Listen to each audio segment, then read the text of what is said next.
എടുത്തോ, പക്ഷെ 48 മണിക്കൂർ മാത്രം. ദയവേത് പുറത്തു പോകുന്നുണ്ടോ?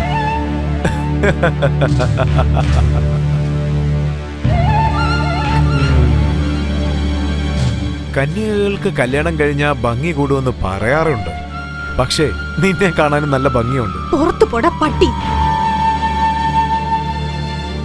ടെൻഷൻ ആകല്ലേ അമ്മോ, ഒന്ന് നല്ലതുപോലെ ആലോചിക്ക്. കാത്തിരിക്കാൻ ഞാൻ തയ്യാറാ.